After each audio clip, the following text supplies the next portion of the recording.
avait des chiffres falsifiés dans les rapports aussi wax nañ ci IGF ci def ak constat yi moo tax foofu damay xam ndax xam nga le premier ministre bu dee moom ci wàllu boppam mooy chef mooy coordonné administration bi yëpp ministre de l'économie et des finances ban responsabilité la am direct ci administration alors parce que bii ba léegi dama gis Cheikh Diba et toujours dañ jàpp ni mel ni bokkul ci affaire bi waaw mais dañ koy jiiñ souvent administration bi mel ni bi fi nekkoon la mais nag Abou boo amee jàngat tuuti da ngay gis ne Cheikh Diba il est un peu out actuellement nii c'est vraiment bon je sais pas nag pourquoi mais je sais que dafa mel ni dafa ragal jël responsabilité am en tout cas newul au premier plan Cheikh Diba day nëbbatu quoi c'est-à-dire que jouewul pleinement son rôle et wax naa aussi Moustapha Ba ma ne ko ministre de l'économie ministre des finances dañ ko war a réformer ci anam bi mu nekkee nii du efficace parce que ministère la ba nga xamante ne gérer trésorerie rek moo fa nekk encaisser impôt fay ay dépenses amul espace ba nga xamante ne am na réflexion sur les stratégies par rapport ak ñun suñu développement économique d'accord amu fa fay dépense mu ma ni comme boutique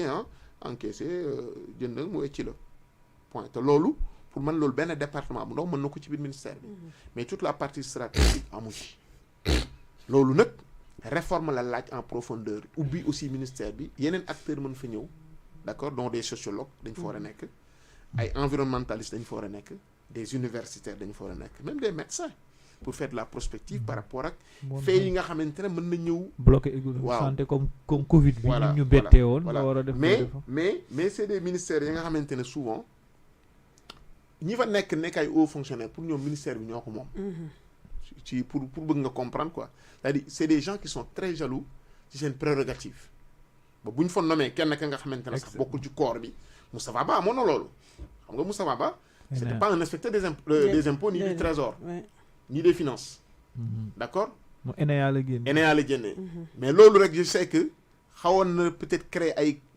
genre crispation ci biir parce que ñoom ils veulent pas voir je crois il est le premier bu bokkul ci seen corps yooyu ñëw ñu bombarder à la tête du département souvent day andi ay crispation duñ bëgg mu mën ni comme par exemple enfin damay caricaturer surtout bu ñu nommee jigéen à la tête de la police nationale bon femmes yi dañ naan xam nga góor yi day ndaw si day woote kenn du ñëw quoi parce que bon ils disent mais attends commandement bi nuñ ko mën joxe jigéen xam nga alors que jigéen mën na ko yore tu comprends mais mentalité ba fa nekk noonu loolu moo fa nekk comme mentalité les gens sont dans des registres anciens tu comprends moo tax man ma gëm ne que ministère des finances dañ ko war a réformer ñu boole ko ak économie def ko benn ministère wut benn secrétaire d'État wala ministre délégué au budget ñu doxal mais bu ñu ko deful nii ñu ngi continuer ñu ngi dugg seen deuxième année ba léegi nii amagul un acte politique majeur sur le plan de l'économie bu war a mën a tax ñu xam ñii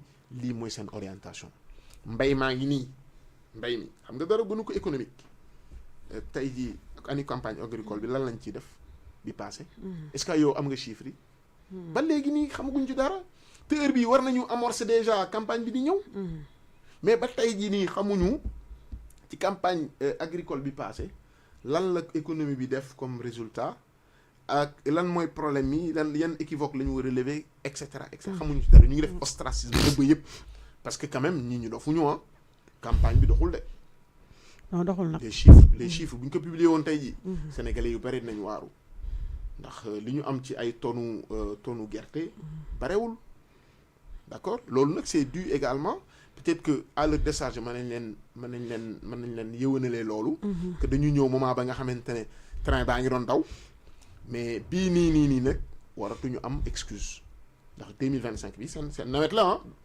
bële moom du suñu nawet bon mën nañ ko comprendre quelque part même si l'État est la continuité mais nawet bi moom seen nawet la mënatuñu fi toog naan nawet bi du suñu nawet loolu moom mënatul nekk mais ñoom dette bi moo leen sonal waaw non dette parce que ñoom biñ toogee ba léegi dette bi lañ yenu rek non dette bi mais dette suba dette ngoon mais yow apparent mais Diomaye li mu leb Macky Sall dafa mën a leb en 2 ans Diomaye leb na plus de 9 000 milliards ak surtout taux d'intérêt yi oui 12% en 2 ans daaw c'est 4500 xaw ma ñaata. mais bii nii jàpp naa que c'est 4574 milliards. waaw ci loi de finance bii nii bu 2025. ah même pas. ci bor bu ñu war a leb. d'accord muy les 2 années cumulées on est à plus de 9000 milliards. d'accord ba pare boole ci aussi bu ñuy leb léegi dañuy dem ba ay taux 12%. alors que taux 12% mosuñu ko am. Macky Sall les derniers prêts qu'il a vu 6,25 la yem. bu weesoo 6,50 du ko weesu. mais là les gars ils sont à 12. parce que Ousmane Sonko pour bëgg élection législative yi gagner élection yi il a créé un problème. dugal ko ci boppu Sénégalais yi. ne leen dañuy falsifier chiffre bi. xam nga dañu jël une dette cachée. jël xaalis bi sàcc ko. alors que loolu yëpp amul woon. li mu bëggoon mooy am ay députés yu bare assemblée nationale. mais il l'a fait contre maintenant les intérêts du Sénégal. parce que après suñu partenaire dañ taxaw. et le résultat est là ba tey jii gis nga FMI bi ñëwee ba léegi il demande à ce qu'on le clarifie. mais affaire FMI boobu professeur il faut nga expliquer lu ko. waaw luy FMI. waaw ak ñun FMI ban type de partenariat voilà ban type de partenariat. non le fonds monétaire institution la ba nga xamante ne ñu ngi ko créé en 1944 ak Banque mondiale moom la ñu woowee les institutions de Bretton Woods ñaar lañu. fonds monétaire ak Banque mondiale. seeni rôle bokkul. fonds monétaire moom médecin la. Banque mondiale Père Noël la. Banque mondiale mooy joxe xaalis day joxe ay chèques. mais kii keneen ki médecin la médicament la jox. est-ce que comprendre nga. mais voilà mais ñaar ñi. ñooy ànd. c'est-à-dire tu peux pas nekk ak Banque mondiale te doo nekk ak fonds monétaire. objectif ñu création bi lan la woon. objectif bi c'était de créer ay institutions yi nga xamante ne.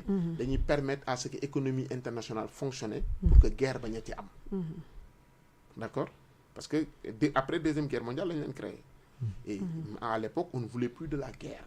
faisons l'économie et pas la guerre. si bi ñu defee ay accords Bretton Woods. ci biir accord yooyu Bretton Woods c'est une station du nord-est des États-Unis bu nekk benn dëkk bu tudd le New Hampshire c'est le nord-est des États-Unis foofu la Bretton Woods nekk foofu la ñu teniree réunion bi. bi ñu paree réunion bi na voilà les règles yi nga xamante ne léegi économie mondiale ci la war a doxee. mais ñu créé ñaari institution yoo nga xamante ne ñoo ko superviser. muy fonds monétaire mooy assurer régulation bi c'est-à-dire faire que ñëpp respecter règles yi. d'accord kenn bañ a jàdd. beneen bi mooy Banque mondiale mooy créer je vais dire ay banques yi nga xamante ne day capter l'épargne de certains acteurs ak les contributions des États pour maintenant financer la reconstruction et le développement de l'Europe moo tax ma ne la moom mooy Père Noël. ñaar ñenn ñi ñoom ay institutions jumelles lañu. bés boo attaqué Banque mondiale attaqué nga Fonds monétaire c'est-à-dire bés boo ne da ngay jënd Banque mondiale da ngay jënd aussi Fonds monétaire. et dans certains pays sax ñoom ñoo bokk bureau. ñooy utiliser aussi même ressources humaines yi. c'est-à-dire même di nga gis benn agent ba nga xamante ne day liggéey pour Banque mondiale day liggéey pour Fonds monétaire.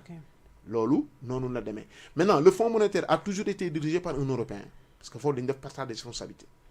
Européen moo koy diriger. li dina changer comme Banque mondiale. ça commencé na changer. comme BCEAO fii Afrique kii bu ko jëlee kii du ko. waaw Banque mondiale américain moo ko mësoon di jiite mi ngi commencé changer gis nga.